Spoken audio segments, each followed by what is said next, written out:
it helps one to save money. As I said in the introduction, even if you are saving 200 cedis from the fuel that you buy every month, 200 cedis times 12, that's about 2,400 a year.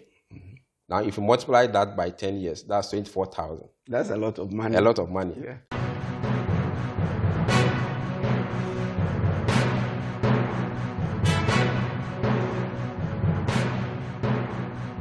Hello guys, welcome back to Patrick TVGH. This is your savings tutor, Mr. Patrick Ban Abampa, coming your way for another edition on this wonderful channel.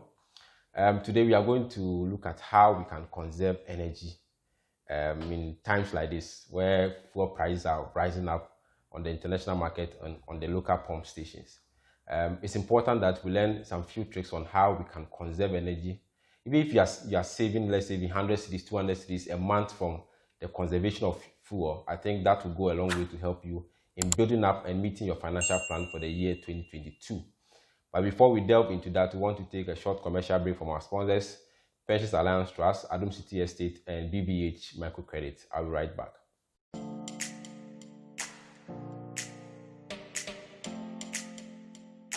Have you heard about Pensure? Pensure is a hospitalization benefit, disability and life insurance benefits package underwritten by Allianz Life Insurance for Pensions Alliance Trust, or PAT. As a contributor to PAT, you get to enjoy Pensure for free as your contribution accumulates under the Tier 3 and Inindasu Wealth Builder Pension Scheme. This hospitalization benefit, disability and life insurance cover enhances your family's financial security. So what are you waiting for? Join Pensions Alliance Trust today and enjoy these free benefits too. Pensure, your financial security enhanced. To sign up, call us on 0302 775 349 or 0501 553 839. Email us at clientservice@pensionsalliancetrust.com or use the web portal on our website www.pensionsalliancetrust.com. Alternatively, you can reach us on any of our social media pages on Facebook, Instagram, or Twitter. Pensions Alliance Trust is available on your phone through the PAT app on both Android and iOS. Terms and conditions apply. Pensions Alliance Trust, securing your future. Hello guys, welcome back from the commercial break. As I said in the introduction, today we are going to learn some few tips on how we can conserve fuel. If you have your own car, whether you have a Trotsky or what we say trotro in Ghana, you manage one, or you drive yourself, we are going to learn a few tricks on how we can conserve energy, fuel. To help us with today's discussion, I have with me an automobile service advisor. He's an experienced man in the automobile business, and it's no other person than Mr. Jeffrey Akwa, who is here to help us delve into this discussion. Mr. Akwa, you're welcome.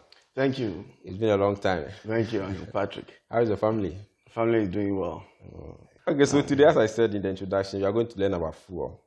First of all, we want to know what are the types of fuel that vehicles. Today, we want to focus on cars. Cars use in Ghana. What are the types? Are there differences, or we have fuel is fuel?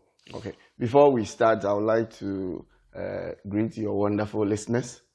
Then to take the question, types of fuel. There are various types of fuel used in different machines. Okay. We have the petrol, the diesel, the liquefied petroleum. You have the compressed natural gas, the biodiesel, the kerosene, and all of that. But the most common ones that are used in automobiles or vehicles are the petrol and the diesel.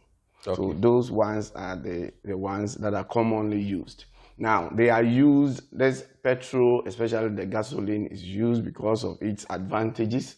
And when it's used in machines, it gives you a quick start, faster acceleration.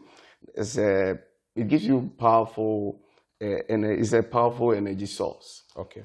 Now, the only disadvantage here is the carbon emissions. That's the pollution and also the price fluctuations. Then the diesel It's also used in the heavy-duty equipment. Okay. And most pickup or four-wheel drives, and call it the trotro. Most of these trottros we have on our roads and buses, they all use diesel. Okay. And they are not powered by petrol. Okay. And the diesel also has some advantages. Less pollution. In terms of the exhaust contains less carbon dioxide. There's a higher efficiency, and it has a higher efficiency, about 30% higher efficiency than the petrol engines. Wow. Yeah. Wow. So that brings me to the main thing we want to focus today. Why is it important that people look out for conserving fuel in their cars? Why is it so important? Why do you have to focus on conserving fuel in your car? Now, it's important to conserve fuel because it helps to reduce operational costs. Okay. Now, when it comes to cost, it's not only for families, it also comes from companies who will be able to operate efficiently or less costs on fuel. Then also will reduce the impact of the nation importing foreign oils. Okay. Then it helps improve the environment as well. When we conserve fuel, it helps to improve the environment. Okay. So now we've seen that it helps one to save money. As I said in the introduction, even if you are saving 200 cedis from the fuel that you buy every month, 200 cedis times 12, that's about 2,400 a year. Mm-hmm. Now, if you multiply that by 10 years, that's 24,000. That's a lot of money. A lot of money. Yeah. So by doing little things that we are going to learn, one may be saving about 2,400 a year. And if we continue in that same vein, we are talking about 24,000. So I think it's very important that we discuss this particular topic. And it's something that I've been thinking about, and I'm happy that you are here to walk us through some of the tips. So now let's move straight into action. Okay. What are the specific things that viewers watching at home should do, and that will help them to conserve energy? Now, idling or leaving the engine on for a longer time. You understand? Now, it consumes a lot of fuel. Now, when you are idling and the vehicle is stationary, the engine is consuming fuel, but no work is done. Because you need the energy to move the car. Idling here means parking the car. The car is parked. The car is parked, but the engine is on. Okay. That is the idling. Okay. Maybe it could mean that the driver takes the director or a boss to a meeting, and maybe the meeting will last for about 3 hours. And you see this driver being in the car with the air conditioning on, and that one causes fuel wastage. Okay, so that's one. Yeah. And there should be correct engine tune-up. Now, I'll be a little bit technical here. The engine, when idling, should range between 700 rev per minute to 850 rev per minute. Now, there are certain, if the engine is not well tuned, it may run around 1,000 to 1,200, even when it's idling. So with that, there's a lot of fuel consumption. So the engine must be well tuned. Then you also need to eliminate unnecessary weight when you are driving. Like, you don't need certain gadgets, or certain gadgets need to be left or be unpacked from the car. But we keep this weight in the car, which will also increase the fuel consumption. So, like, what kind of items are we referring to? Now, we are talking about leaving a slightly heavy equipment, like luggage, unpacked item, things you don't need, which you must unpack. Okay. When you leave them in the car, you will need more energy to drive, and that one will also increase the fuel consumption. Okay. Now, we also need to use the cruise control during highway driving. Now, cruise control is maintaining a constant speed. Okay. You understand? So if you have to go like 80 kilometers per hour, you lock there's a cruise control in most of these modern cars. You just lock it up to 80 kilometers per hour, and you can drive as long as you want if you need that same speed. Okay. Then also, you don't necessarily have to buy premium fuels. Some will advertise for premium fuels and all that, which are far expensive than the current one we've been using. It will cost so much. It doesn't really improve the performance of the car. Okay. Yeah. Then we need to drive according to the speed limits. Okay. We have our speed limits on our roads, the National Road Safety and the MTTDs, they have their signposts, and the DVLAs. As to the speed limit we must adhere to, we should be able to do that. And in doing that, we will save life and also save fuel. Now, the use of air conditioning is you need the air conditioning for comfort, but you only use it when needed. Okay. Yes, that one. So like in the afternoon when the sun is blazing? Afternoon when the sun is blazing, fumes from exhaust from other cars, noisy, rainy seasons, and for relaxation. Then also where one parks the car, especially when you get to work, is also very important, because you leave the car outside for several hours, and when you park it on the sun, you lose some fuel. You know, the fuel can evaporate faster, even though there are mechanisms or there are some devices to check the evaporation level. So we need to look at that one. So are you saying we shouldn't park in the sun? It shouldn't be. There should always be a cover, a shade there to also. So what if your environment you don't have a shade? You have to improvise. Look for under a tree. Somewhere where maybe closer to a story building where there will be shade and all that, and that one also helps. Then you also need to avoid uphill speed increases. Already when you are climbing uphill, the engine is under heavy load. When you try to accelerate beyond a certain point, you are consuming more fuel. Then the last one I want to talk about is the preventive maintenance service. You look at if your tires are really aligned, you also look at things like your air cleaner, because engines necessarily doesn't consume fuel only. There's a ratio of air and fuel mixture that the engine takes. So if the air cleaner is blocked, then you have the fuel ratio going higher than the air intake. But you need more of the air ratio than the fuel.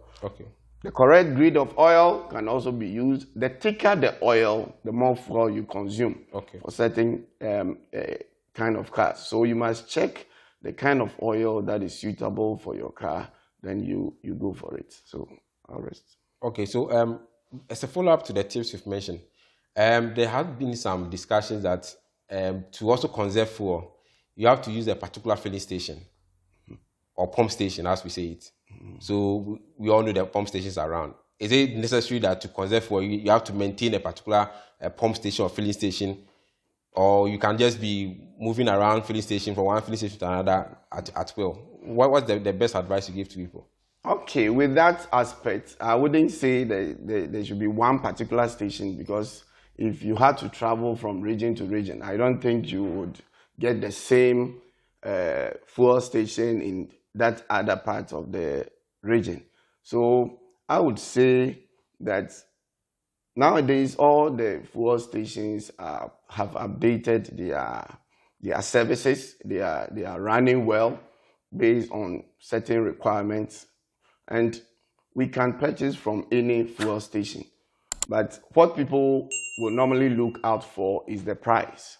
So the price is very important. Now you go to Tana fuel, a liter is 8.7. Someone selling for 8.9, 8 or 9.2. Yeah. So definitely to save costs, you want to go for 8.7 cedis. That is 8 cedis, 70 pesos. Yeah.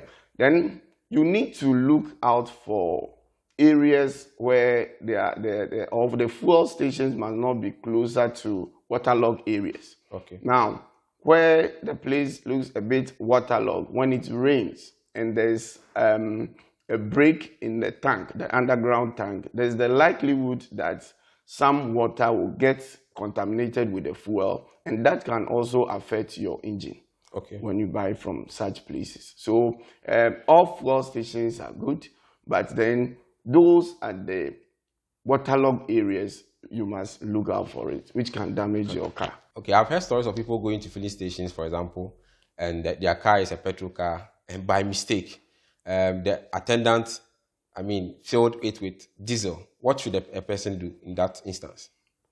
Now, when you get to the fuel station, you must first alert the attendant the type of fuel you need. Okay. But in case you forget and the attendant also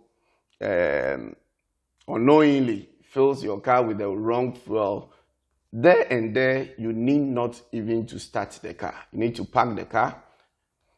Most of these fuel stations have their loop bay, and the tank must be brought down or the fuel must be drained completely from the system and be filled with the right kind of fuel. Because if you use the wrong kind of fuel, it may damage the engine and the other parts.